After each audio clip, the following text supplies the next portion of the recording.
just keep making music. Just don't fucking give up. Don't take no for an answer, and just be unrelenting in making music and creating your art and allowing people to hear your truth as a musician. Because that's all we have. We've got so much. We only have so much time that we get to spend together on this planet, and the best I think that we can do is to feel real shit, and to make our music and to share ourselves freely. So please, I hope that if you are out there listening to this, that you just don't fucking give up and make your music. Don't let anyone stop you, and do it for the rest of your life until you're done with it, until you don't want to say anymore. But if you've got something to say, get out there and say it and scream it loud.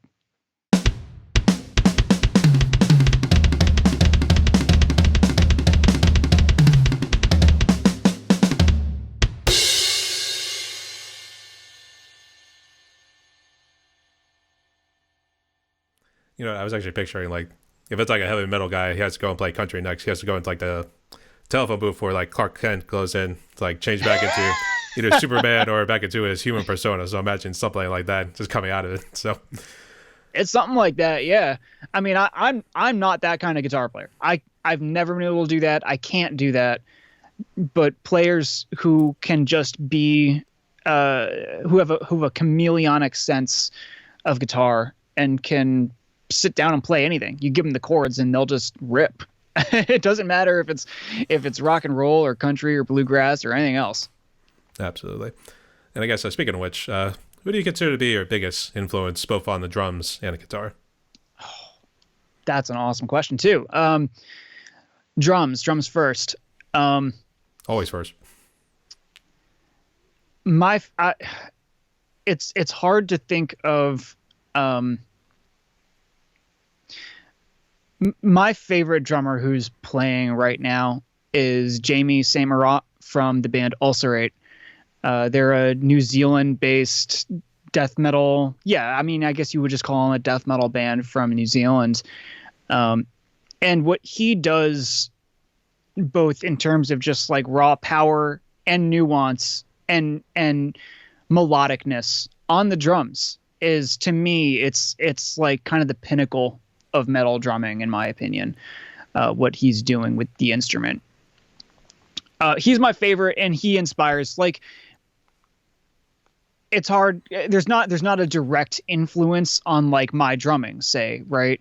But he's a drummer who inspires me musically in general, just with the way that he plays the drums. You know, I hear the hooks from his songs ringing through my head days after I listened to the record last.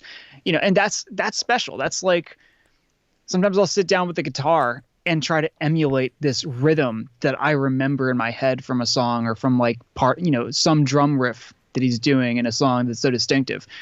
That's an inspiring drummer. And there's so many amazing drummers playing heavy metal, especially because it's so chops heavy. But he's my guy. Do you know Ulcerate or Jamie's drumming at all? You know what? No, I didn't. And you know what? I really wish they had played it on like the Sirius XM, like Liquid Metal Station. Because like sometimes when I listen to like a new band and I like it very much, that's like normally where I get the inspiration to like listen to them. Because that's actually how I found out about High on Fire, for instance. Ah, cool. And now I'm kind of like hooked on some of the music from like Snakes for the Divine album. Yeah. And actually I did that song, believe it or not, in a couple. I saw your video. Yeah, no, I watched. And you know what? Actually, funny enough, because since you mentioned your studio kit's actually a Yamaha, since mine's actually the electric drum set, I use bits and pieces of the Yamaha set in order for, it's mainly for the bass drum, to be honest. So it does sound like a little punchy here and there, maybe a little nastiness involved, but absolutely, it's because as much as I want to try to like emulate or maybe like copycat in some sort of way, like the sound, like the actual drummer's doing, I feel like that would be too much of a blend. So I wanted to like know, okay, this is my drums, this is how it stands out. So now you know who's who. So that's always a good thing I too. like that. Yeah, I think that's a great way to kind of carve your own niche. But when you're doing cover videos, especially, like, you're paying homage to the drummer and the band who made the song, but you've got to give it your own personality, whether sonically or performance wise or however. I would say I also did a Where the Slime Live from Morbid Angel. You listen to that group?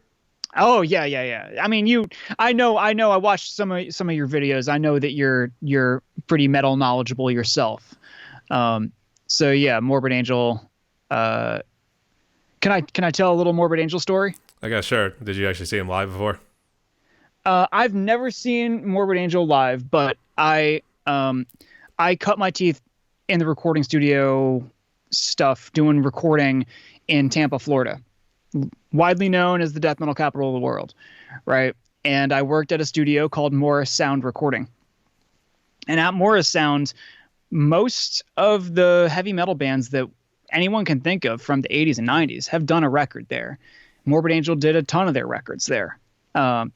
And one of the first things that I was tasked with doing when I started at the studio as an intern was reorganizing all of the old archived 2-inch tape reels from the original sessions of all of these amazing albums. So, like, I'm 20 years old. I'm not even legal to drink, and I'm at, like, this vaunted recording studio, like, that I'd been seeing listed on the back of all of my favorite records from the time I was 13 years old.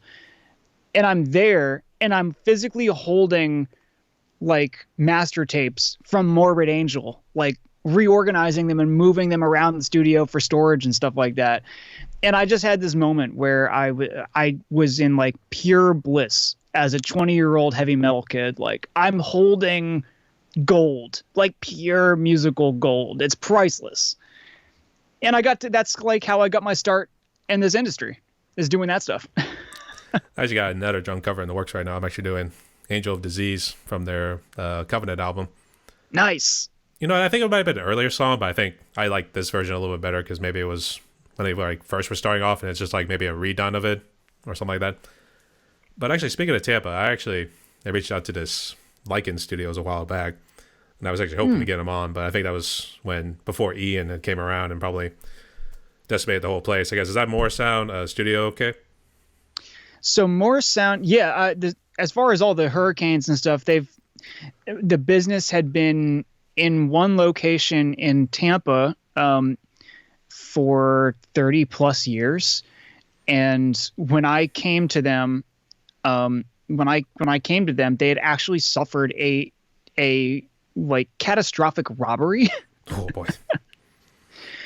I mean, this is just another insane part of my life, but, like, I went to audio school in Arizona, and then I decided to get an internship to, like, go out and, like, intern at Morrisound Recording, like my childhood idol producers and engineers and recording studio, right? And I show up there after uprooting my life and, like, taking this leap of faith to go work for free at this recording studio.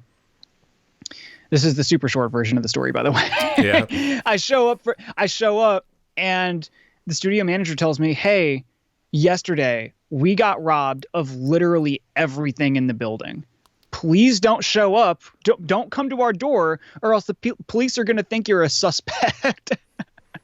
So that's, like, how I got started. I was just sitting on my hands for months waiting for the police to do this investigation. And unfortunately, it's like everything in the studio was lifted. Everything. Every microphone, every piece of outboard gear, they even took, like, the old 70s computer, gigantic rack system computer for the big old SSL consoles. So they were there for this whole time. They endured that, and then they finally sold the original building. As my time with them, I spent 4 years or so.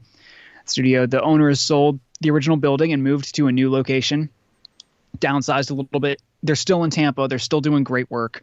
And if anyone's in the Tampa, Florida area or anywhere in Florida, if you haven't heard of Morrisound, then go give those guys a call and see what they're up to.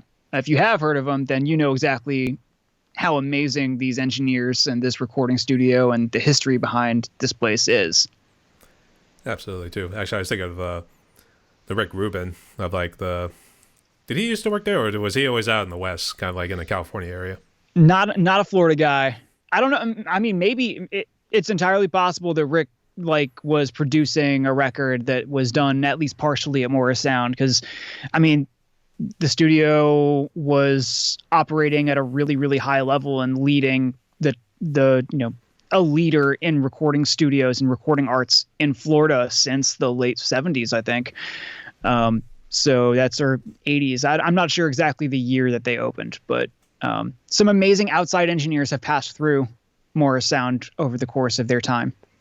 Oh, they're doing okay too, and still kicking ass and everything. I think they're still kicking ass. Yeah, I'm gonna go visit them hopefully later this summer. So that sounds good. That's a pretty cool story too. The fact that you've been jumping around a little bit too, of going to Arizona, then eventually ending up in Florida too. So I always wanted to joke. Yeah, it was like 2-year increments or something like that. Even quicker than that, man. I was 19 and living in Connecticut where I grew up. And when I decided that I was going to be an audio engineer, like I wasn't really sure where my path in music was going to go exactly. And I think I kind of just had a revelation. Like I can still play in bands while being a professional audio person, but I want to go pursue this. So I went to this audio school in Arizona, in the Tempe area of Arizona, called the Conservatory of Recording Arts and Sciences. And it was, the reason I chose that place is because it was going to be, it's an accelerated program. So you're there on site for 8 months, or maybe even less. And then you go do an internship that takes usually about 3 to 4 months of time. And then that's it. And then you get your certificate, and you've finished your program. But I just wanted to get my feet, like I wanted to get thrown into the fire somehow. And that seemed like the most efficient way that I could do it, is like, get my hands on some analog consoles and learn some stuff, and then start working at a studio. So 8 months in Arizona, and then I spent the next 5 years in the Tampa Bay, St. Petersburg area of Florida. The only parts I've been in Tampa was a little outside of it, close to where the University of South Florida is, because that's where Busch Gardens is at. I used to be there a lot as a kid. Oh, cool. Okay, so literally like a few blocks down the road from USF was where the original Morrisound location was. Oh man, it was right down there, like right off of Fowler Road, I believe. Just a couple miles, like maybe a couple miles from the USF campus. I would pass that every day on my way to the studio. Boy, they actually got robbed right there. I would have thought. I always remember it being like a real busy intersection too. So I'm thinking like those guys must have done it real early in the morning too. So it was a professional hit job. It was like right out. I wish they could make a movie about this, because it's insane. It was a professional hit job. There was this crew that was going around the country. They had like a flatbed truck, and they were hitting, I believe it was recording studios and like music stores, like local music stores and liquor stores. And they were doing this. It was like a crime ring all around the country. And they had a warehouse where they were storing all their stuff, like all their loot, out in like the woods somewhere in North Carolina. So this was an unsolved case after the robbery of the Morrisound studio for a few months. And are you familiar with the band Iced Earth? Yeah, Rolf Santolo as part of the lead guitarist, right? I don't know anybody else from that group. I at least know Rolf Santolo was part of that group. I don't know if Ralph was in that band. John Schaefer is the guitar player, and he's got some other stuff going on. He's an interesting American figure, but they're a legendary power thrash metal band from the 80s and 90s. They recorded almost all of their albums at Morrisound. Oh no. And a detective from the state of North Carolina knew about the robbery because he was an ultra Iced Earth fan. He just happened to be like Iced Earth super fan, right? Just so it's like totally happenstance. And he's kind of like, he follows them on Facebook. He sees that they've been robbed. He like is following along. He does a routine traffic stop, around his area. It might have been a cop or someone, or somehow there's a detective who's a super Iced Earth fan who like gets called to a routine thing in Florida. It turns out it's the warehouse that these guys who robbed the studio were storing all of the stuff at, in the middle of nowhere. It sounds like it could be a Tarantino film. Case. That's how they figured it out. Oh man, it's like a real Scooby-Doo ass thing.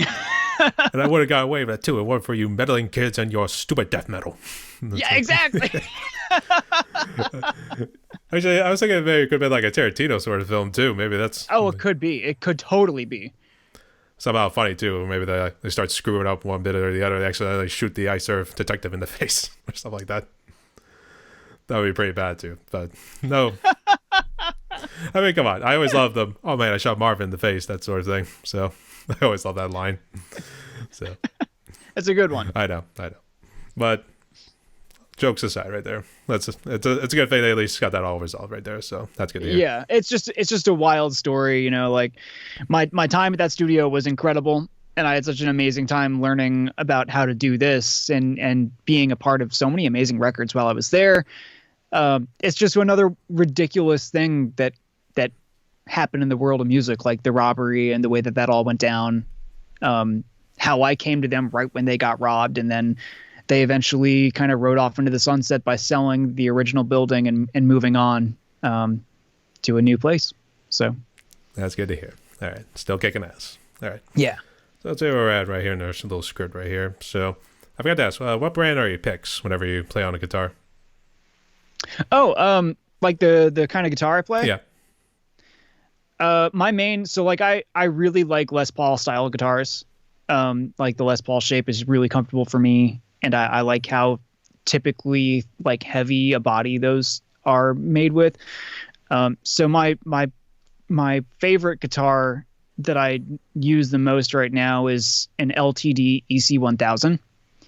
And with all of my guitars that I own, I try to make them my own in some way. I try to personalize them. So the first thing I do with the guitar is rip out all the tone knobs. If it's got tone knobs, rip those out, or any auxiliary volume, and just rewire it so that it's like pickup to one volume knob to output, and that's it. So I did that on that guitar, and I swapped the pickups, swapped the nut, swap the tuners, all that stuff. And it's like I like guitars that are like good blank slates that you can do a bunch of stuff that you want to do to them to make them like the way you'd want it to be. Maybe one of these days I'll get a custom guitar too. but for now I'll just swap out stuff and take out all the excessive knobs. I guess. So what sort of picks do you use? Or do you use mainly like fingers? I use these little Jazz 3 guys. I use Jazz 3 picks, but they're the max grips, the ones with the grippy things on them. And I like the way that they sound. I like the angle at which that I can hold the pick. I've always got some hanging around. But yeah, they're small enough that like I can be really fast and precise with my right hand rhythm guitar playing. And the grippy bits stay in your hands and your fingers really well. So those are my guitar picks of choice. That's pretty cool. They always like vary in sizes too, because I think the ones I've always seen, I thought I had mine right there, because sometimes I bring out my bass guitar at times. So I guess are Jazz ones always like a little smaller, or they just make the rock ones a lot bigger?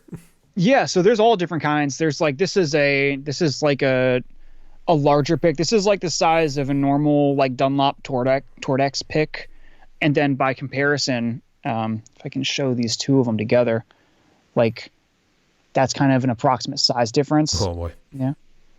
That's the smaller one on top. And then there's like, I've got a couple. I use these the Dunlop 2mm really thick boys for bass playing. They're like very, very thick. Because I don't want any bend when it comes to like really, really thick strings, especially. So these guys, they're thick and they're sturdy, and you can like dig in really hard on your rhythm playing. So those are my bass picks. But there's a huge variance in different kinds of picks, and they all have a lot of they make a lot of difference in the sound of whatever you're playing. That's pretty cool. I mainly use like my fingers when it comes to like playing on the bass too, because I think I tend to like credit like Geezer Butler, to be honest, because I think that's how he used to roll like way back. He might start doing picks maybe at some point, but I think he played mostly with his fingers too. So I like doing something like that, and I wish I could remember the bass guitars from Dream Theater, because I think I saw he also did fingers too. Is that John Myung? Is it that guy, or is he the keyboard guy?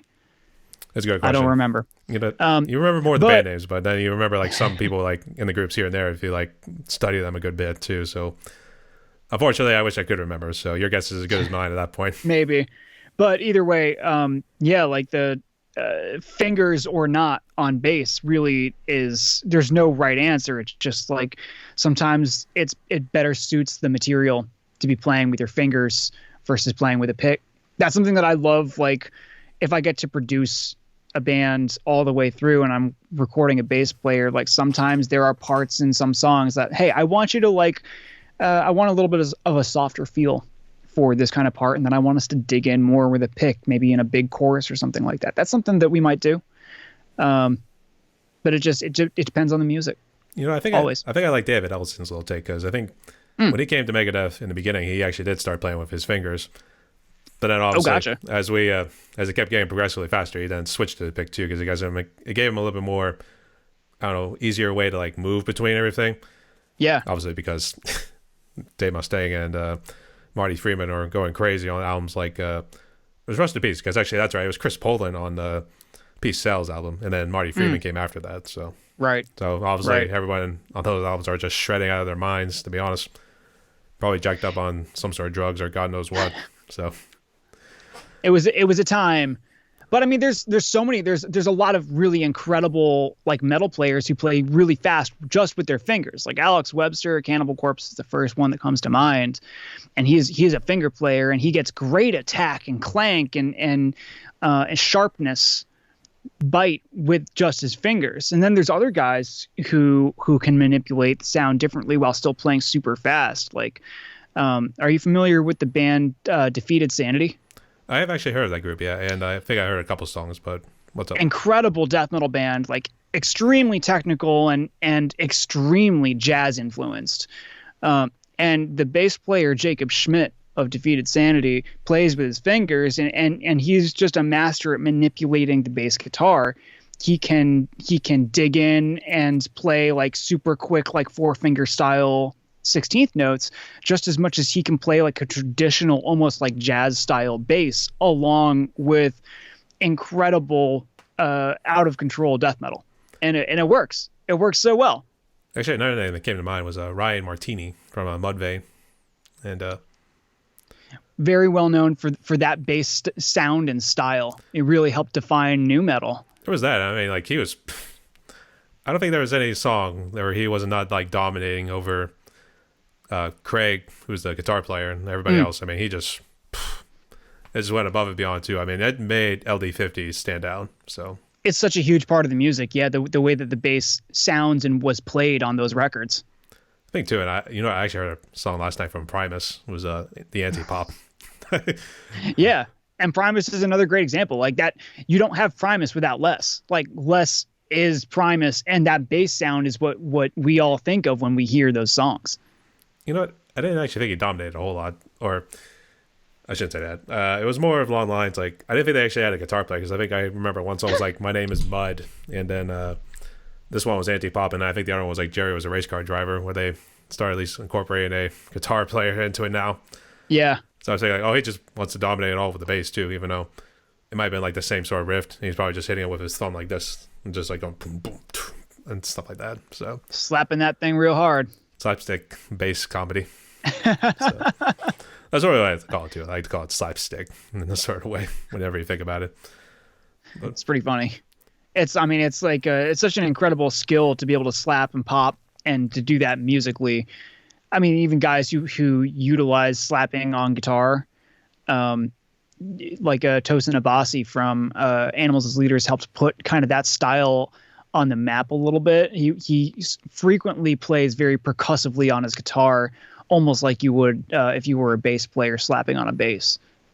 That's interesting. I actually did not know that, because I think it was Monomyth that I was hearing from Animals as Leaders. I think that was their newest material. I would say, yeah, I heard something like that. I didn't know they were instrumental only group. I thought they were actually, probably like mixed it up a little bit here and there, but it was still pretty good. I would have to admit, the music does sound pretty good. So hats off to them. Super interesting music. I mean, I'm not a huge fan of instrumental music in general, but I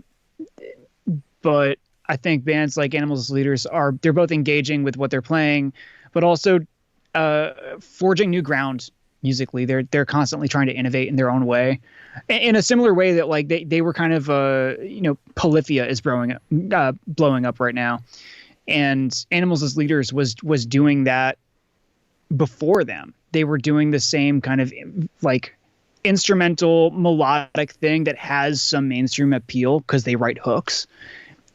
That shit's awesome. That like puts technical guitar playing on the popular map. It's good for everybody. I would say it's funny when you mentioned Polyphia too, because I actually remember that's the group that Jason Richardson is in, the guitar player, because he jumped around a little bit, and he was originally Born of Osiris, and I remember that was when what was it? Follow the Signs, I think that's what it was. I think that's the album that kind of broke Born of Osiris onto the metal scene, and I guess the story was Born of Osiris was just these drunken guys who just wanted to go and party most of the time, and they just fired him one day for whatever reason. He goes to the deathcore group Chelsea Grin, and kind of helps like that group out too, form like kind of a progressive deathcore sort of sound. Then he departs amicably. They at least mutually agreed to part ways, and I think that's when he formed Polyphia too. So, okay, exceptional guitar. I didn't know that. Exceptional guitar player. So strongly recommend him. In fact, the reason why I brought him up too was because I think I brought him up in another interview, because another drummer I had interviewed, he was in Periphery, and for some reason I get the two, like Polyphia and Periphery, mixed up for some reason, because I think it's just like one word and they both start with P. So, but one's more of your traditional sort of death metal sort of mixture, because I think one of the songs I listened to called Wildfire infused like a little saxophone near the end of the song too. So some prog elements. I would say prog, but I always like to call it blend metal for some reason, because it seems like blend all these sort of genres together for some reason. Definitely. So, sorry to keep going off on tangents right here, but we have talked for a good hour now, going on in 3, 2, 1. It's going to be an hour and 17 minutes. So, we are actually down to the last few questions, but your parents were very supportive whenever you were going out and be like, hey, I'm going to be this audio engineer. I'm going to Tempe, Arizona, then eventually end up in Tampa Bay, Arizona. I guess for other people who are perhaps trying to walk in your shoes, what sort of advice could you give to them? Again, that's a really good question. I think I had the benefit of having a supportive family where I didn't really need to think about a backup plan. And I recognize how fortunate that makes me, where a lot of people they can't afford to not have a backup plan when they're trying to pursue music. But the music industry rewards people who care. And if you care about what you're doing, people who have already climbed the proverbial ladder, whether it's in a studio or whether it's like with your music, will find you, and they will remember you and believe you and believe in you. Like there's a lot of paying your dues, so to speak, when you're trying to break into recording work. There's a lot of shit work that you have to do, whether it's you're trying to intern at a studio or you're trying to find like an assistant gig working for a freelance engineer who's got a huge name or something like that. Like you're going to be doing really back-breaking, difficult work, both audio-wise and, sweeping the floors and cleaning the glass and cleaning the bathrooms and all that stuff. If you can understand why you're doing that, if you can always remember that you're doing that so that you can make records. Whether you're a performer, whether you're just trying to get a chance to play with a band, or whether you are trying to record the bands like I was, just zoom out and remember why you're doing it. All the little stuff. It doesn't have to mean anything at the time. The tough moments when you're cleaning like shit-caked toilets at the recording studio at 3 a.m. so that it can be perfect for the session the next day. It doesn't have to mean anything then, but big picture, you're doing that because you care about the music that you have the opportunity to maybe make one day. And it's hard to make your way doing this. It's really difficult because we're all musicians, and not every musician has thousands of dollars they can pay you to, for you to make their record. And if you were a performer, if you were a drummer trying to make it in a band or trying to make it as a session player, like, not every band can hire you. You're not going to get every record. You're not going to, it's not going to just fall into your lap, but you just have to keep on going one way or another. And when I'm like hiring an intern for the studio, or if I'm like trying to bring on some help, I don't really care what somebody's done.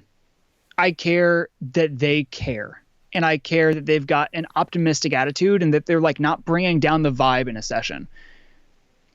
So that's like probably the biggest piece of advice that I could give on a direct level. Like, don't bring down the vibe in a session.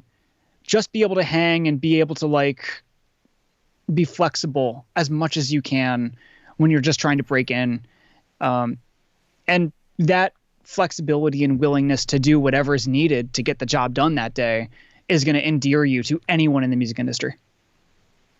That's pretty cool. And I guess when you first started off doing studio work, did you have to start off small? Because or were you able to like get like some of the like decent size equipment at the time? I mean, you definitely start small. You definitely start building it up. Like I started, it's like the earlier that you start thinking about recording stuff, the earlier you start accumulating gear, right? So as a guitar player, you're starting to buy pedals when you're 14, and, amps here, there, new guitar here, there. And the same thing for me with guitars and microphones and recording equipment, and I had a super humble, just like everybody who records, whether you do it professionally or not. Like, I had a super humble little Tascam rig set up in my parents' basement, a cheap couple cheap speakers. And eventually I decided that I wanted to do more stuff in the software domain. So I got a little M box, and I just started with that. And then I needed enough microphones to mic up a drum kit at one point. So I, started buying more microphones for that. And then it just kind of goes from there. Like, the further that you take it, the more serious that you take recording, for instance, say, the more stuff you'll accumulate just because you need it to do the job better and better and better. So my gear grew with me, and it was all by necessity. Like, I don't own a piece of equipment that I don't need to have. If there's something that I don't need or don't want anymore, I sell it and I get something that I do need, because it's like you constantly grow and learn new ways to do the job and figure out, like, this is something that works really great for kick drums, and I like love this and I never want to give it up. And then you learn a new way to record a kick drum, and you're like, holy shit, I need this new thing now. And that's the beauty of recording. There's no wrong answers at all. There's no, like, I'm an anti-gatekeeper when it comes to recording. I want everyone to try recording and to learn more and more about it. But the benefit of working with professionals is that you can share your knowledge and learn something from them and get a different experience or perspective. So as if we talk sometime next year, I'm sure that my way of recording drums will be different than it is right now. And that's always exciting. Yep. You learn something new every day, I guess, as they normally like to, as the saying goes, we should say. But that's pretty cool. And the more records you do, you just learn. You have to be doing it, though. It's like you have to constantly be working on this. And I think the same goes for any instrument, like whether you're a drummer and you're just working on techniques and drilling new techniques and different ways to articulate beats and patterns and fills, or whether you're an engineer and you're thinking about different ways to articulate the sound of a drum set, different ways to capture the vibe of the music and the essence of a music. You just have to constantly be doing it, and you learn and you adjust from there. But people get really caught up in not wanting to be wrong. And that's where that thing where I said there's no wrong answers comes from.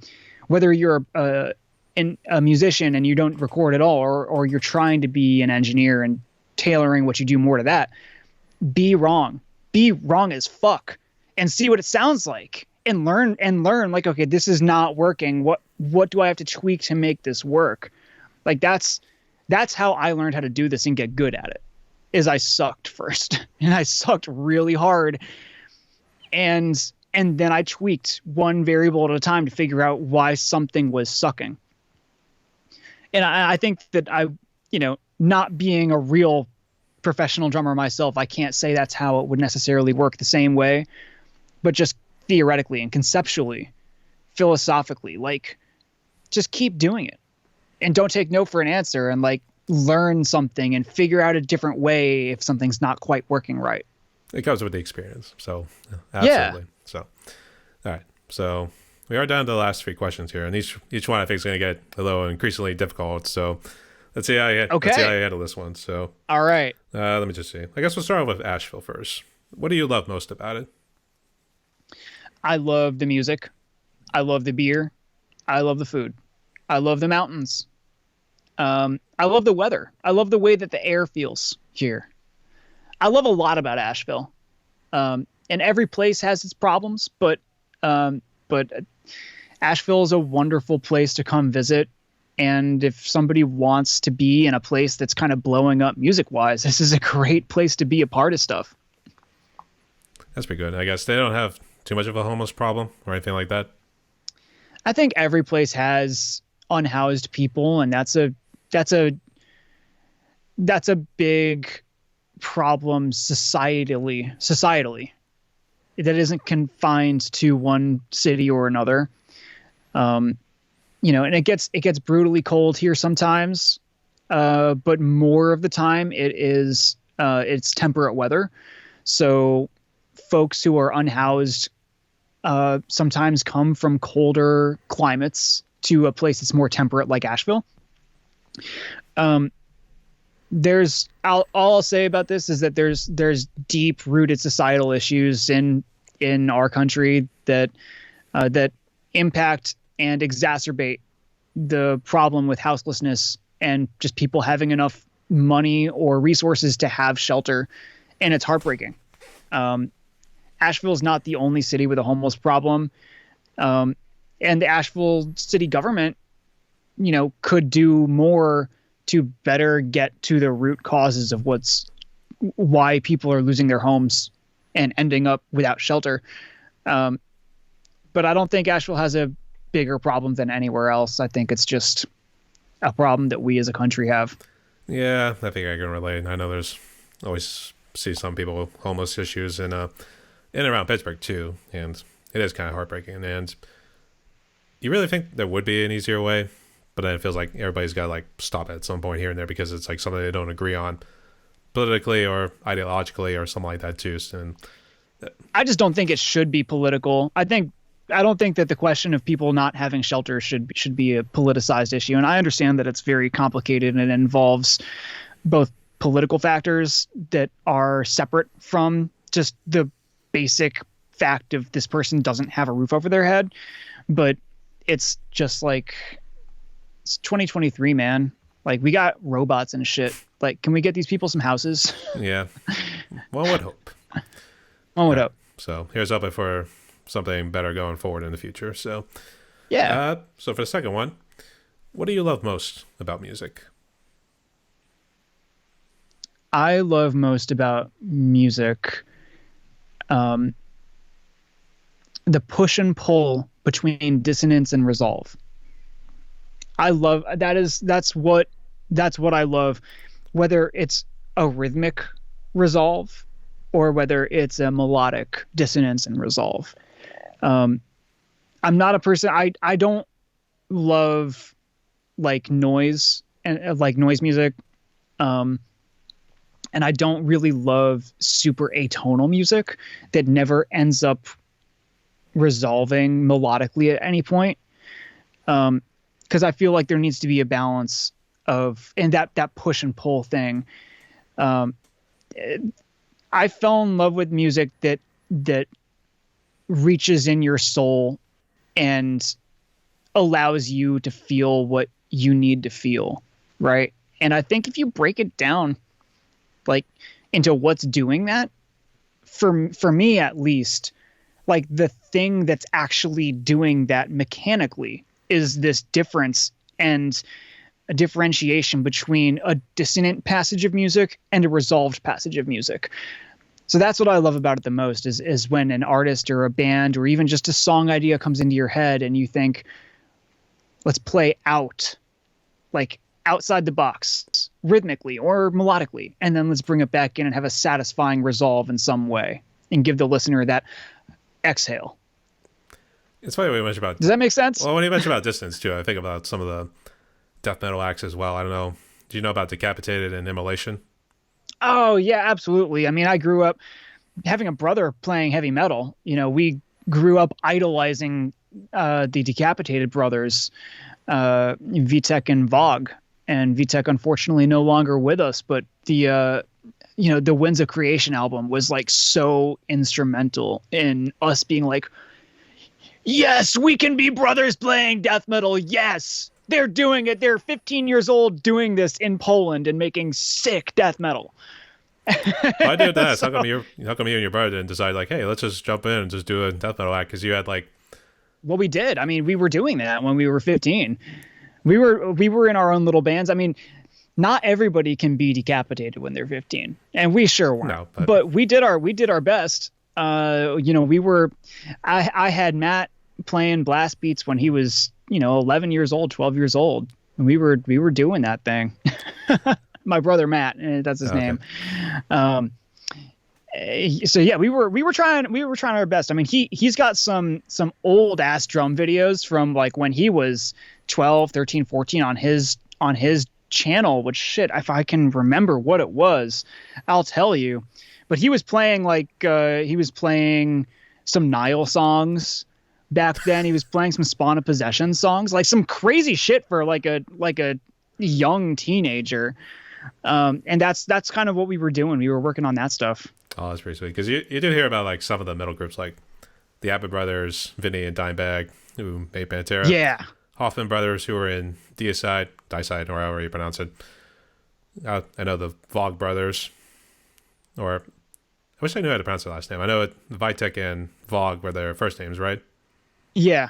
I'm not sure exactly of how to pronounce their last very Polish names, but yeah, brothers doing heavy metal is like a very close thing to my heart, growing up that way myself. Absolutely too.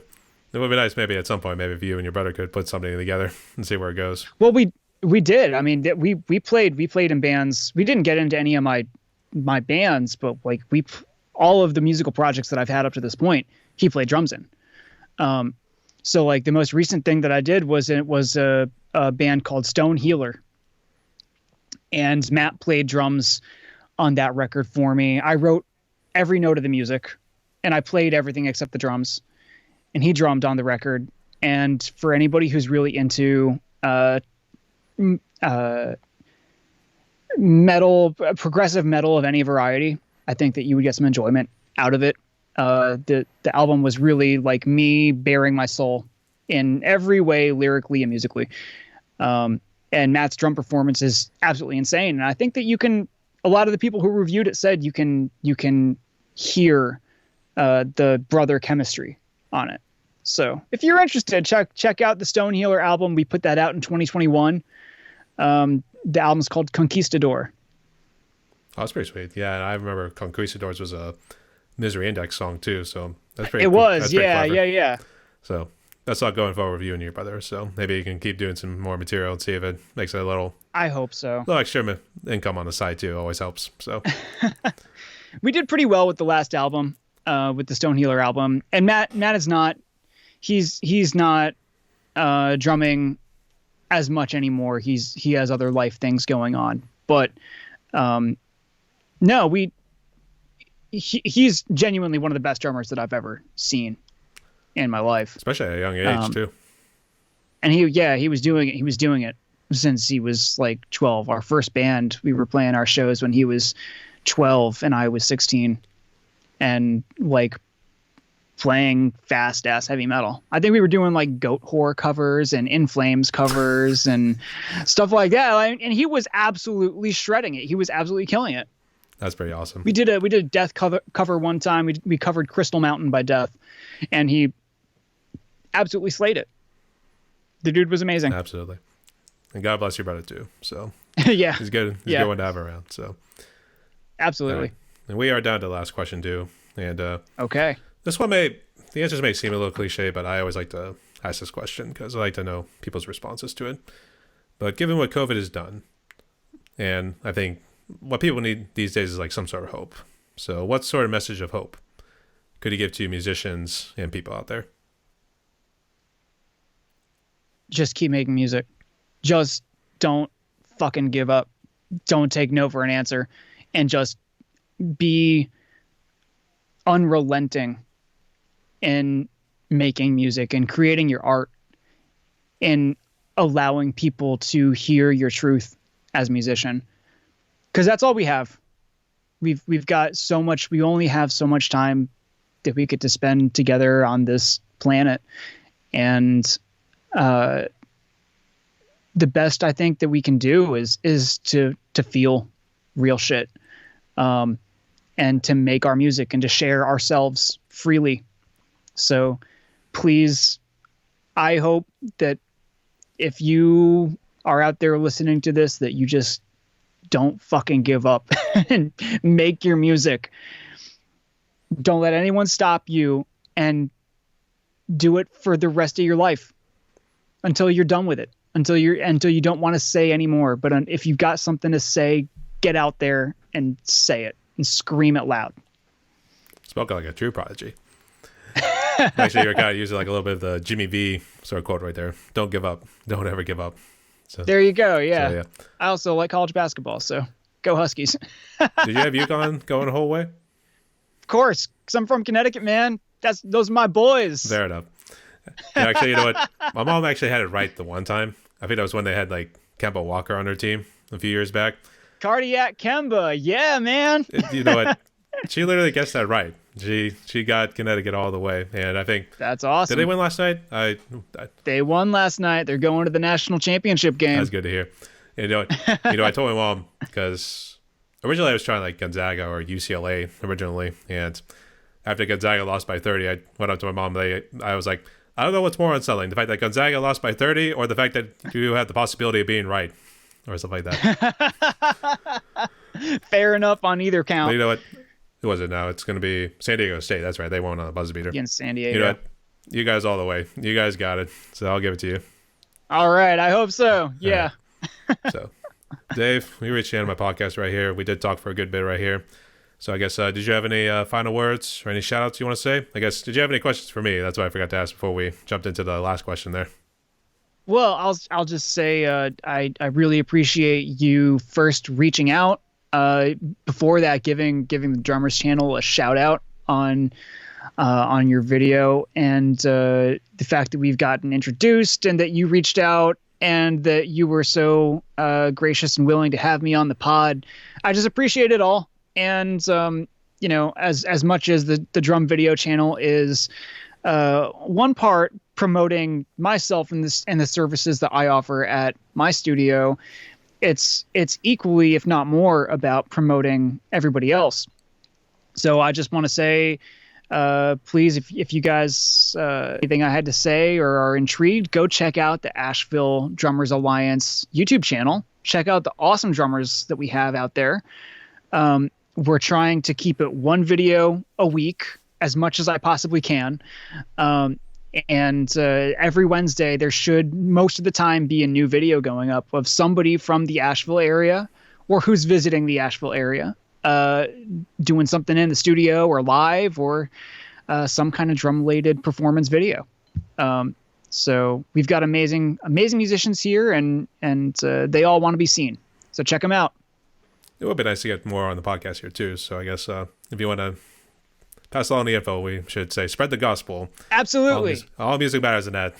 It goes both ways. So I'll make we'll share your pod and your channel too. And if anyone catches your eye that you say, I want to talk to that person, we'll make sure that you can get in touch with them. I'll have to make it work somehow, because I think next weekend I think I'm maybe a little bit busy, but I think I'll check out your channel too, and then we'll see how we can make that work too. Sweet. All right.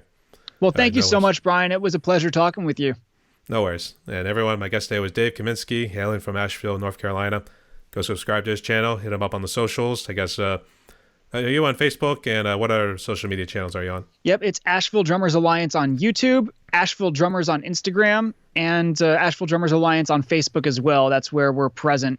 And you'll very easily see on Instagram and YouTube, my personal studio page on there, Studio Wormwood, is linked very clearly through and tagged in all the Asheville Drummers posts. So whenever you see studio content, it was done here at Studio Wormwood. Sounds good. You heard it from this guy right here. All right. So Dave, I want to thank you again so much again for coming on. Stay safe. Stay tuned, y'all. All right. Thanks, Brian. Appreciate it, man.